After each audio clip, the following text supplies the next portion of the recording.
Welcome to the Lyons Share podcast. I'm your host, Mitch Lyons. This is where we talk family, faith, football, finance, and fun. As always, this episode brought to you by MitchLyonsWealth.com, where we are your best game plan to protect, grow, and win retirement. We've got a fantastic guest on today, and we're going to get a chance to talk a little faith because our guest today is Kent Chevalier, who is the team chaplain for the Pittsburgh Steelers. Kent, welcome to the show. Mitch, thanks for having me on, man. It's great to meet you on here, and I can't wait to have this conversation. Yeah, I'm really looking forward to it, and I appreciate it. I've kind of gotten to know you, as I said, just from through LinkedIn actually, and kind of just saw some of your stuff, and obviously being involved with the Steelers, it caught my eye, and but you just got some great stuff going. You had the little hoodie fundraiser That's over right. Christmas, raising money for three local charities in Pittsburgh, and I was a proud purchaser of one of those, and I wear it proudly. I even got shoes to match it, my black and Nice. yellow Nike, so Air Jordan. So yeah, so my kids think I'm weird, but I roll with it. So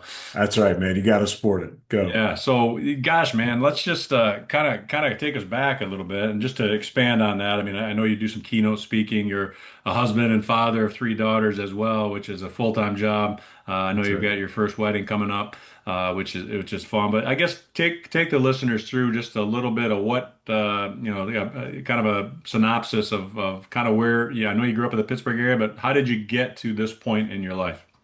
Yeah, man. Grew up Pittsburgh, born and raised. We've been here, my entire life, except for a short season when we were in the Detroit area, near you in Michigan. But Erica and I, man, we've been married tw almost 26 years now. Awesome. Together, we got three daughters, 23, 21, and 17. So, man, like you said, my oldest daughter's getting married here in like a month of when this is being recorded. So. But yeah, man, I've been a pastor for a long time in the Pittsburgh area. So came right out of college, did student ministry for 10 years, and then 13 years at a great local Pittsburgh church, Northway Christian Community. And it was about year 10, man, into that role where I began to, I don't know, just sense like something was coming, something is changing, something's about to happen. And it was about, I don't know, 2 years into that waiting of like, I knew something's coming, that the San Francisco 49ers, they traded their tight end to the Steelers. Vance McDonald started to attend the church where I was pastor, and he asked me to go out for a cup of coffee, and we had conversation. It was there for the first time that he let me know that the Steelers didn't have a chaplain at the time. And so like you know that the Steelers have had a strong history of chaplains for a long time. And so I was kind of surprised, but I didn't know exactly what a chaplain did in the NFL. So when Vance introduced me to Mike Tomlin. He invited me to come and hang out at OTAs, which is about to begin for us here shortly, and get to know the guys a little bit. He was kind of checking my motives out, and so when one thing led to another, he invited me to speak at Mini Camp Chapel at that point. And so when I did, it was this moment of, okay, is this something that God is up to in my life? Because it would cause us to basically make a massive leap of faith. Uproot your Um, family, yeah. yeah, and so it's this, moment that we have that Erica and I describe, and this is a bit of the keynote stuff that I do, trying to encourage people to jump into their God-given purpose and to do it afraid. And so we did. We had to do this afraid because we left a secure paycheck, a secure position, Yep. loved what I was doing to this unknown world of the NFL and doing ministry as a chaplain rather than a pastor. As a pastor, people come to you. As a chaplain, you're going into their space, their Yeah, business, for their sure. locker room. And so, man, we jumped. We're still in that, and man, we'll start in our seventh season this coming up. So I'm excited for it. Can't believe I get to do what I get to do. Take me back to, you mentioned you got right into ministry coming out of college, but what was your faith walk early on in life? I mean, when did you accept the Lord, and were you raised in a Christian home? Like, what did that look like for you? Yeah, so born and raised in the church, like I was there all the time, like which led to a little bit of the reason why I wanted to leave the church. because man, I was there Sunday morning, Sunday night, Wednesday night, Saturday morning, and I just saw way too much as a kid growing up, and you'd hear, Too you know, much the churchianity. yeah, exactly. And so it was this, man, I just saw a lot of, and you've seen this as well. It's just a lot of hypocrisy of people say that they believe, but then they act a completely different way. And so I would see, the men of the church, they would speak a certain way, and then I would get in trouble if I spoke that way. And it was just this like, come Yeah. on, man. And then, I grew up with a dad who was, very faithful at following the Lord, but he also struggled with being bipolar. Okay. And so I never knew which dad I was going to get when I would step off the school bus.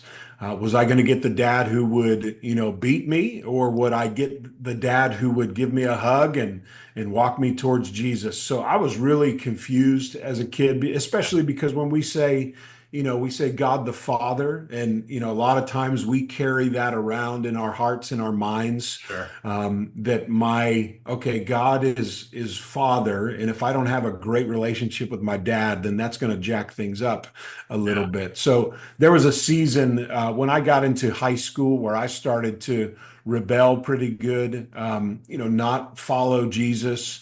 And it wasn't because I didn't like Jesus. It wasn't that. It was just some of the stuff that I saw. I didn't want any part of that Mhm. plastic Christianity.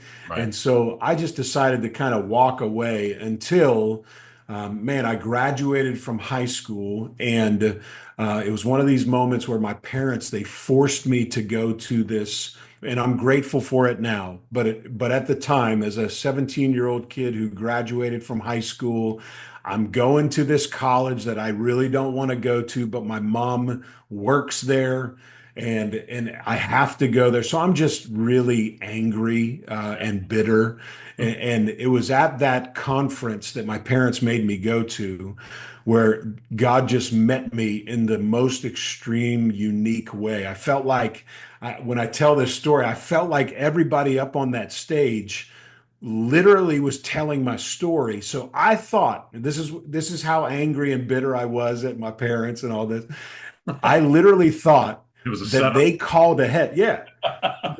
Like they called the leaders of the conference and said, "Hey, make sure you talk about this because we need him to straighten out in this area." And so, but now I understand that God was just drawing me Yeah. to Himself, and there was this moment, man. It was a Thursday night in Orlando, Florida, where I decided in front of 5,000 students that I was going to give my life to Christ, and I surrendered my direction. God, whatever you want, I'm in. And from that moment, I always call it, like, in my life, I had a series of yeses where I said yes to Jesus, but then I walked away. Yes, and then I walked the other way. Yes, and then I did something stupid. Yes, Mhm. but this time, man, I was serious about following Jesus, and then I went straight to college. A couple weeks later, and I started growing in my faith like crazy. And here was the difference: I started reading my Bible for myself, not just taking like youth leaders' words for it, not Yep. just taking my parents' word for it. I dug into it for myself. And that's where the revelation of, like, oh my goodness, this is legit. Like, this is for real. And I started to grow like crazy in my faith at that point. Yeah. It's interesting. I was a kid that grew up, didn't grow up in a church at all. And my mom had been raised Catholic and had some experiences in her home that, she just didn't want to keep going to church. And yeah, so I grew up kind of opposite of you, right? Where you maybe got too much of it and saw too much behind the Yeah. curtain. I didn't know enough. I mean, we'd have this nativity scene up on our big Zenith console TV every winter, but I just never could Right, reconcile what the heck that had to do with Santa Claus, right? right. So I was very confused as a kid, and then in high school, I got invited to um, FCA huddle group, Fellowship of Christian Athletes. Let's And, go. and I went simply because the football coach was the leader of it. And I figured, well, I want to play as a sophomore. Can't hurt if I get to know him a little better. So That's I'd right. go to those and I'd sweat, because they'd have somebody open up in prayer and close in prayer. And I was just sweating bullets, hoping they weren't going to pick me because I didn't know what the Pick heck to me. say.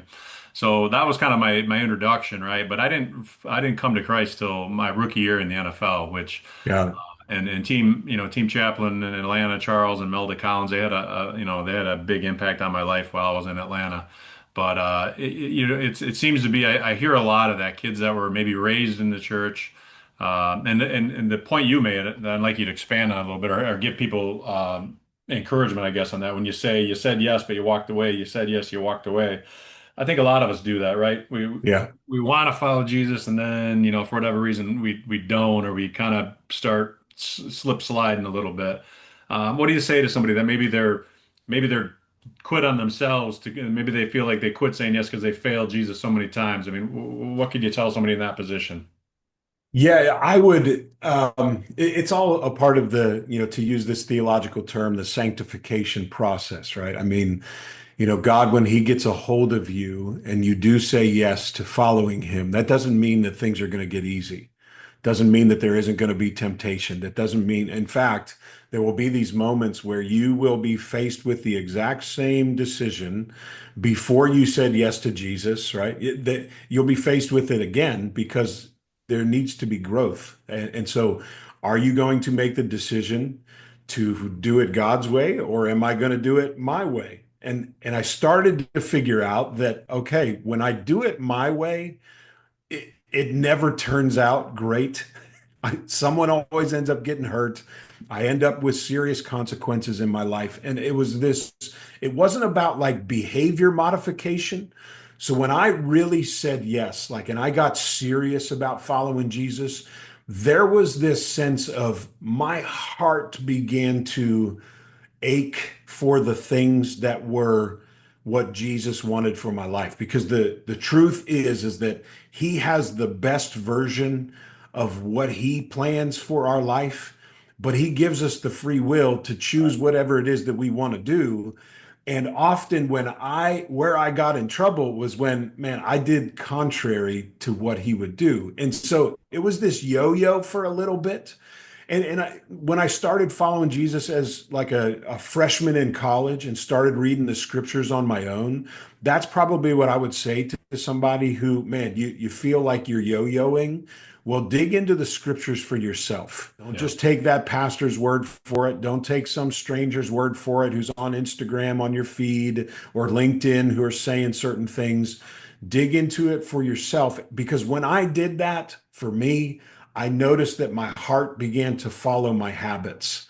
And there was this growth and this hunger that started to develop, just like, any other relationship.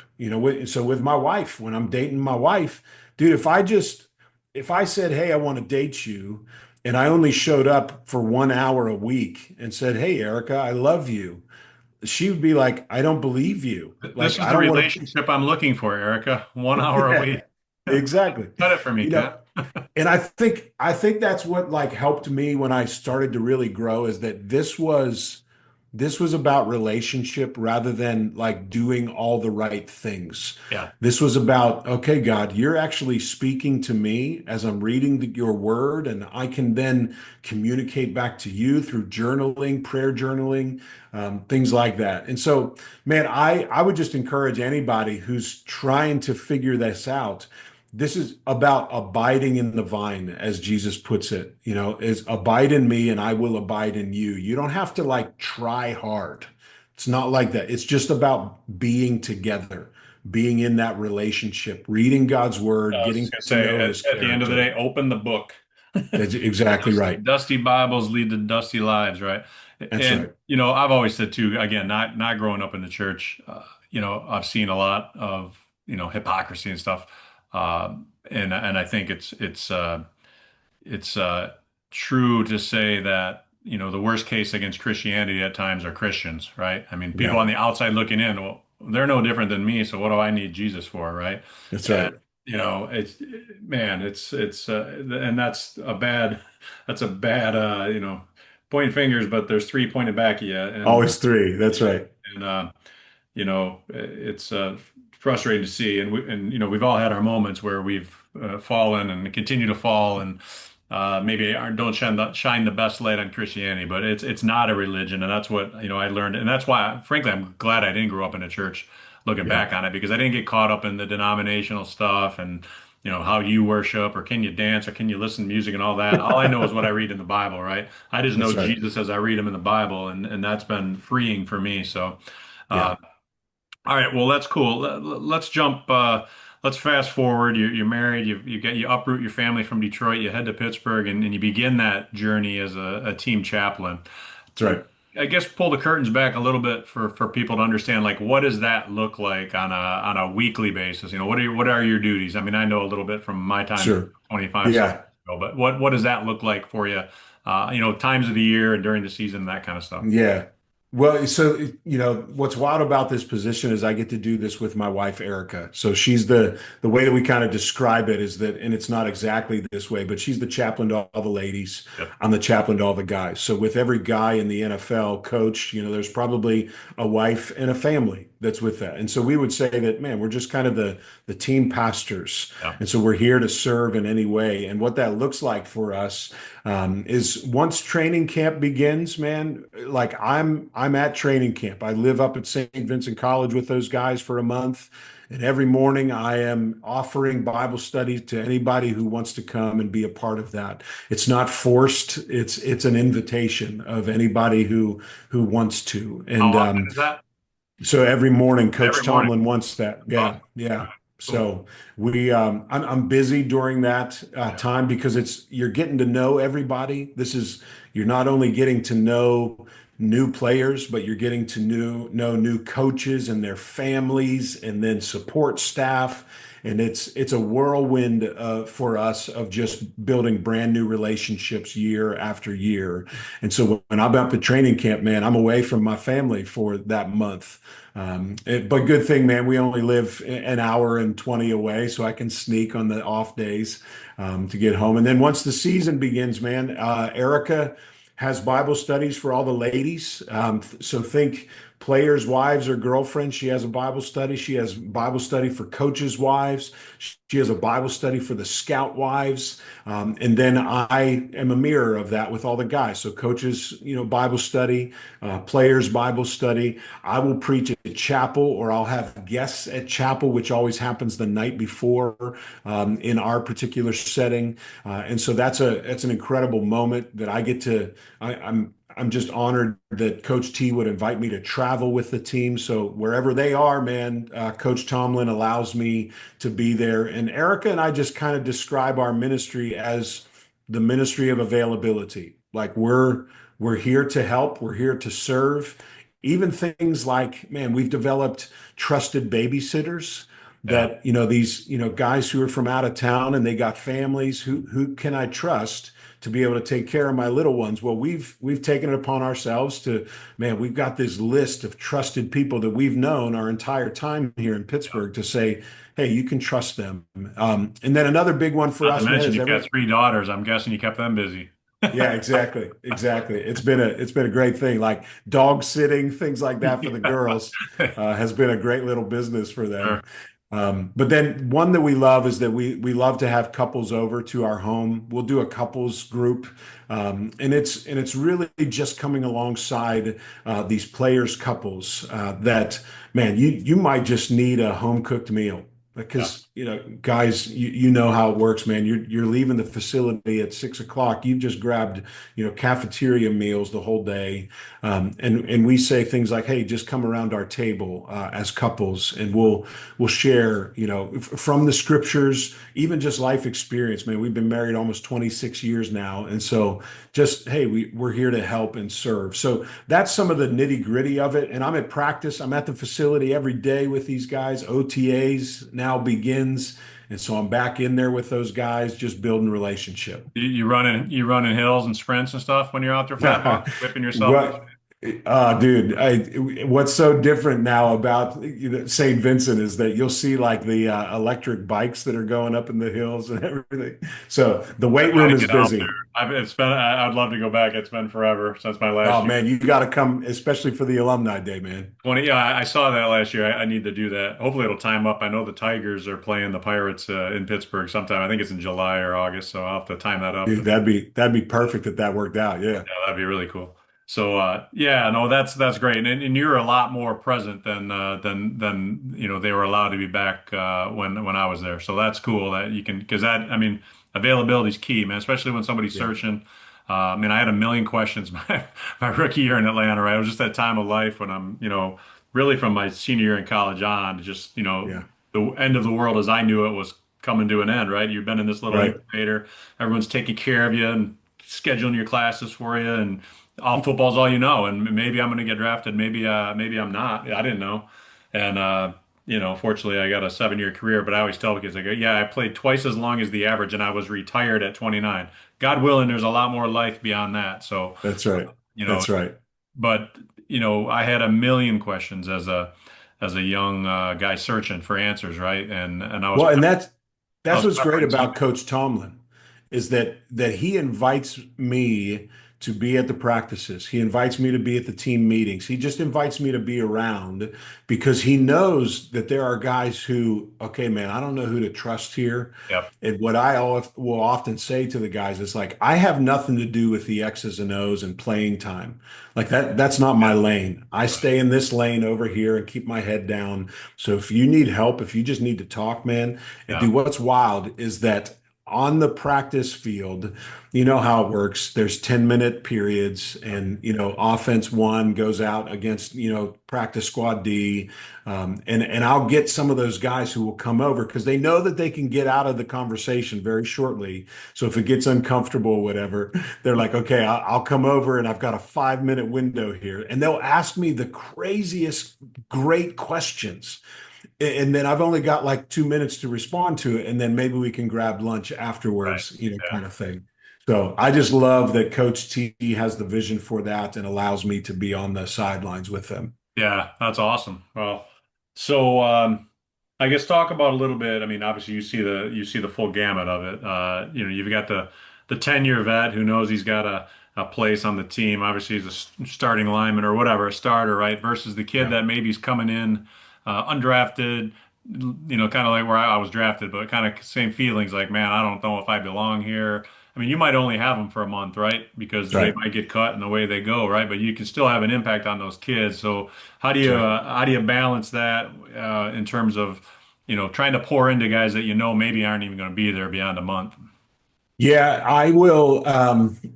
That's a great question because the way that I will approach it is that if you are in our context, if you're the Cam Haywards of the world, man, I'll spend time with you. If you're the guy who's on the bubble, who's wondering if he's even going to make the squad, I will spend time with you.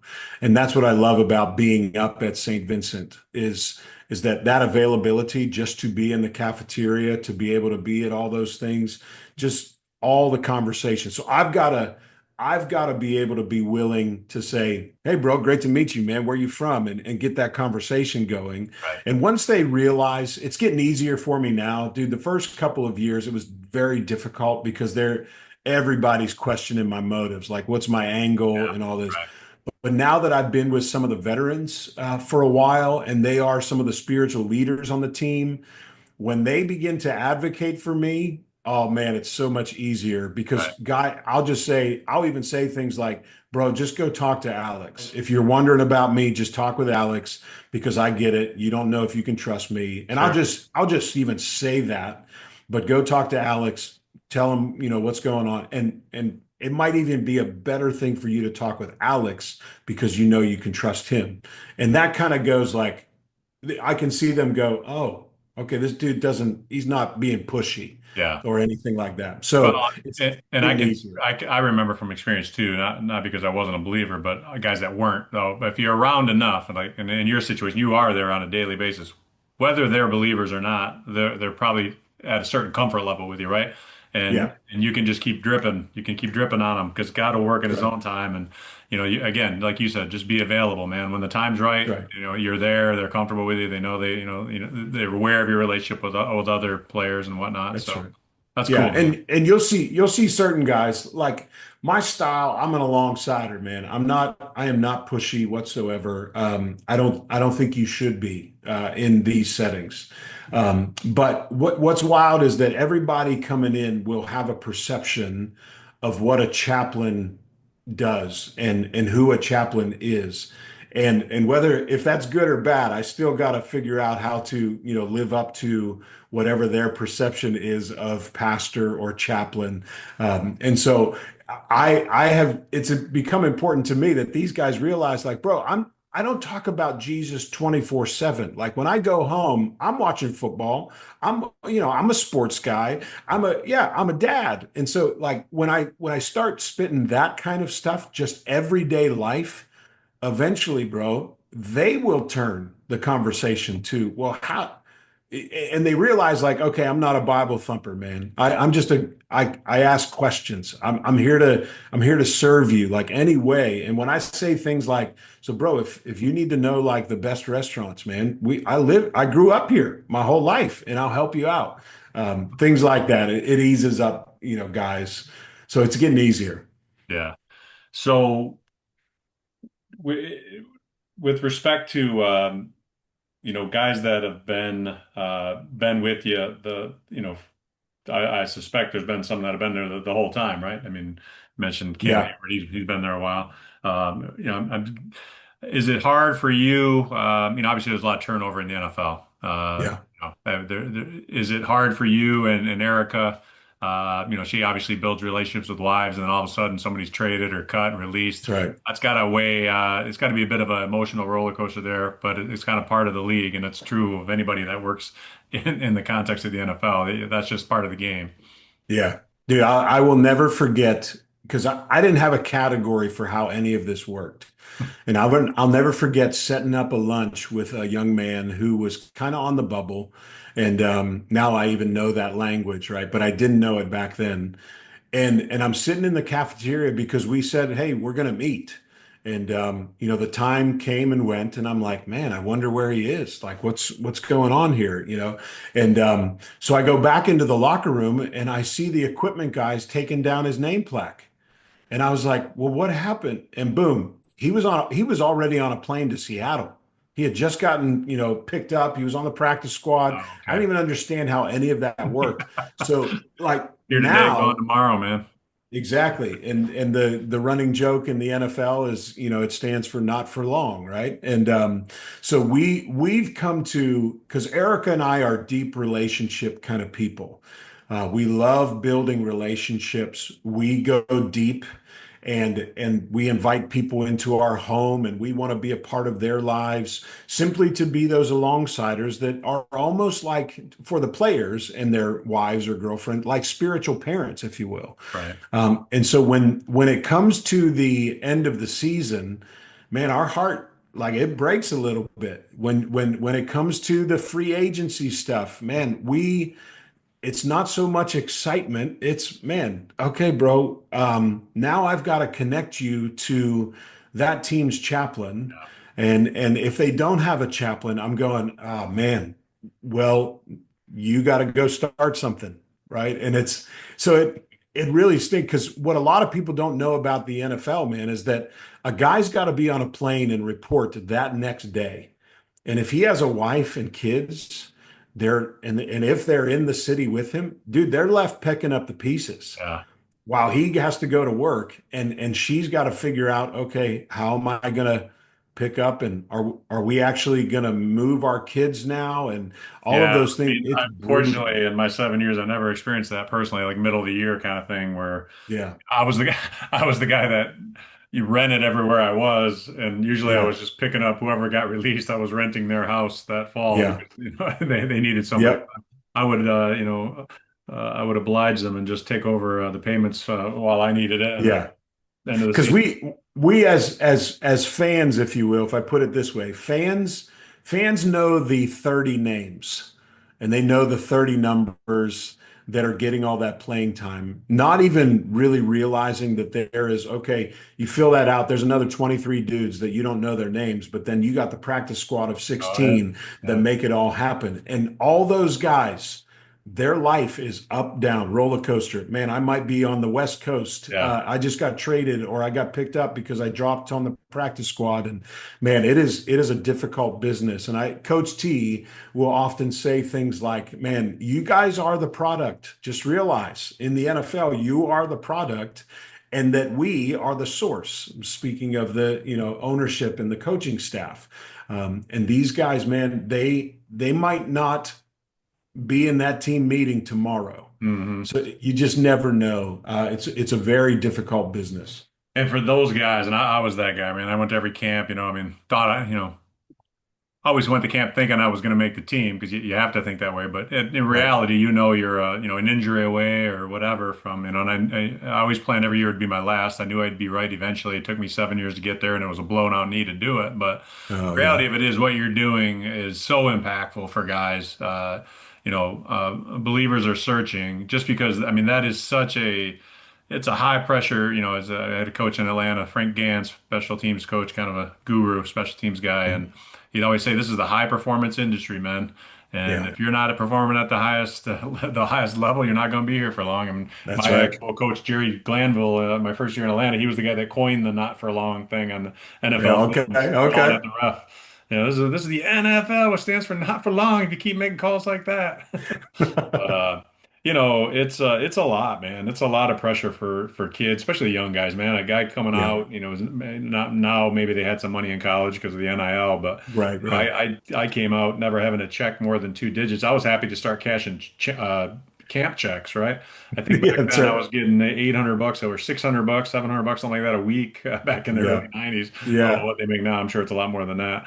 Given that I think rookie salary minimum was 100 grand. Now it's 900 grand. So times have changed a tad. yeah. So Times have shifted a little I bit. was I was chatting with a few with an agent and four or five of his guys he's got in this year's draft class, just giving them my 2 cents, and I came up. I wasn't even aware what the rookie minimum was. I was like, oh my gosh, times have changed, Yeah, man. yeah, So, but I tell them, man, it doesn't last forever, and no matter how long it is, it's God willing only a portion of the remainder of your life. So, uh, yeah.